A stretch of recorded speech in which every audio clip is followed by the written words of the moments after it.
Yang pertama, peserta didik dapat membedakan berbagai larutan dan campuran dengan menggunakan bahan yang digunakan sehari-hari dengan tepat. Yang kedua, peserta didik mampu memahami mengapa sabun dapat mengikat lemak dan air. Yang ketiga, peserta didik mampu menganalisis setiap hasil percobaan yang dilakukan. Nah, di sini saya akan menjelaskan tentang dasar teori dari praktikum susu pelangi. Dasar teorinya itu tentang campuran dan larutan. Campuran adalah materi yang terdiri atas dua macam zat atau lebih dan masih memiliki sifat-sifat aslinya. Jika kita mencampurkan air dengan minyak, maka terlihat ada batas antara dua cairan tersebut.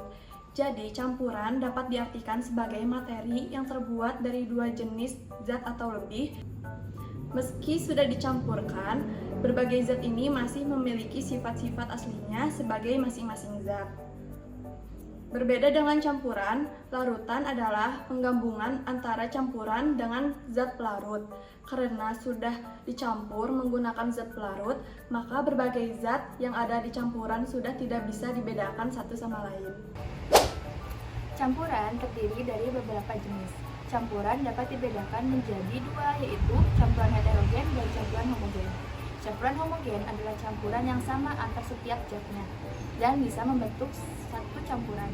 Campuran homogen inilah yang disebut juga sebagai larutan. Beberapa contoh campuran homogen misalnya seperti gula yang sudah terlarut dengan air.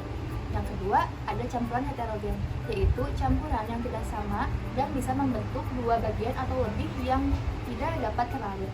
Salah satunya adalah kopi yang diseduh dengan air. Jadi, dalam eksperimen susu pelangi ini, kita melihat proses pencampuran zat yaitu yang bersifat homogen antara air dan pewarna dan heterogen antara susu, pewarna, dan cairan pencuci piring, di mana fenomena difusi dan interaksi molekuler menyebabkan pola warna yang berbeda-beda. Susu merupakan campuran yang terdiri dari air dan zat kimia yang dilarutkan dalam air. Air terdiri dari molekul-molekul air yang saling tarik-menarik dengan sangat kuat. Hal ini terdiri ketika pewarna makanan sulit bercampur dengan air dan tertinggal sebagai tetesan di area terbatas. Namun, ketika sabun cuci piring ditambahkan ke air, molekul sabun cuci piring menembus sela-sela molekul air dan memutuskan ikatannya.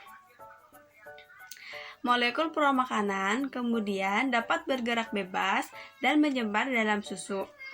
Sabun cuci piring juga punya efek lain. Sabun cuci piring terdiri dari molekul-molekul yang salah satu ujungnya menempel pada molekul lemak dalam susu dan ujung lainnya menempel pada molekul air. Hasilnya adalah kumpulan kecil molekul lemak yang dikelilingi oleh molekul sabun cuci piring. Rasi bintang kecil ini yang disebut misel terbentuk dengan cukup kuat dan mendorong molekul lain dalam proses pembentukannya. Alat 4 buah gelas plastik, 3 buah sendok plastik, piring plastik, dan cotton bud. Bahannya pewarna makanan, susu murni, sabun cuci piring, dan air.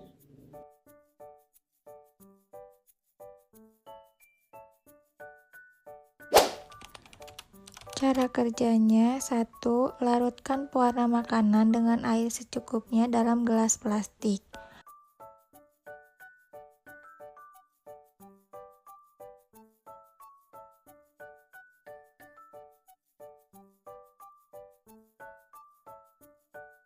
2. Tuangkan sabun cuci piring ke dalam gelas plastik. 3. Tuangkan susu murni ke dalam piring plastik. 4. Teteskan satu persatu dari pewarna makanan ke dalam piring yang berisi susu. 5. Celupkan ujung dari cotton bud ke dalam sabun cuci piring. 6. Letakkan cotton bud yang sudah dicelupkan sabun cuci piring ke dalam piring yang sudah berisi susu dan pewarna. 7. Lalu perhatikan apa yang terjadi pada larutan tersebut. 8. Larutan pewarna akan membentuk pola menjauhi cotton bud. Setelah melakukan percobaan bagaimana sifat larutan dan campuran tersebut, pada praktikum susu pelangi, kita melihat bagaimana susu, pewarna makanan, dan sabun cair berinteraksi. Ketika sabun cair ditambahkan ke susu yang sudah diberi pewarna, warna-warna di dalam susu bergerak dan membentuk pola yang cantik seperti pelangi. Ini terjadi karena sabun mengurangi tegangan permukaan susu, sehingga molekul-molekul lemak dalam susu bergerak dan warna-warna yang ada di dalamnya ikut bergerak dan menyebar.